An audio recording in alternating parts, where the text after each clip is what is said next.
I for the debate. I recognize the member for Toronto Centre. Thank you very much, Speaker. And I'm very proud to rise to speak in support of this motion.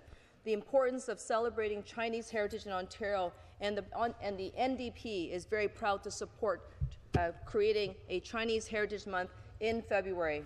Ontario, as you know, Speaker, is a province built on diversity, enriched by cultures, languages, and the traditions of people from across the globe. And among them, the Chinese community holds a unique and profound place in our shared history and present. From the first Chinese immigrants who arrived in Canada in the mid-19th centuries, often facing unimaginable hardships, to the vibrant and thriving communities of today, the contributions of Chinese Canadians, Chinese Ontarians have been an integral part of this province's economic, cultural, and social fabric. But beyond contributions, it is the spirit of resilience, the richness of traditions, and the stories of triumph over adversity that make Chinese heritage a treasure worth celebrating.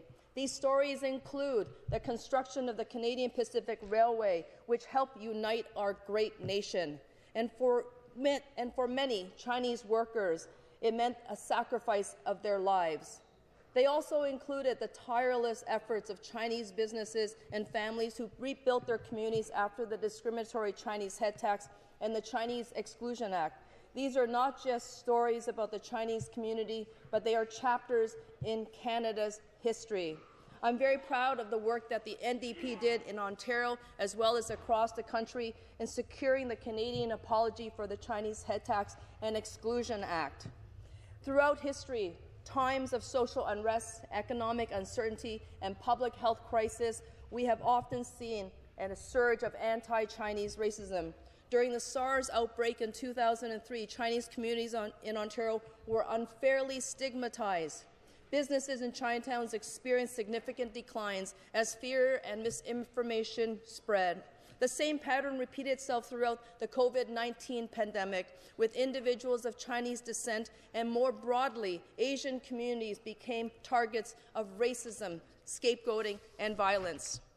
But we are resilient, Speaker. The Chinese Canadian, the Chinese Ontarian communities are resilient. And a testament to this resilience can be found in the histories of Chinatowns across Ontario, from Toronto's bustling Spadina Avenue, as well as Broadview, to Ottawa's Somerset Street, from Hamilton's vibrant Cannon Street, along smaller communities dotting the entire province. Chinatowns have long served as a cultural and safe hub for Chinese immigrants. These communities are built through hard work, Speaker, perseverance, and a desire to bring a sense of change in the face of discrimination and exclusion. Chinese heritage also offers a window into the rich legacy of innovation and knowledge that have shaped the world. For centuries, China has been a cradle of groundbreaking inventions that continue to impact humanity, from paper to printing, gunpowder to the compass, silk, porcelain. These innovations have now transformed how we communicate, navigate, and create. The philosophical foundations of the Chinese medicine, as well as other advancements in mathematics, agriculture, and astronomy, reflect the culture of ingenuity that resonates across the time. Equally remarkable, Speaker, is the incredible diversity within the Chinese culture itself.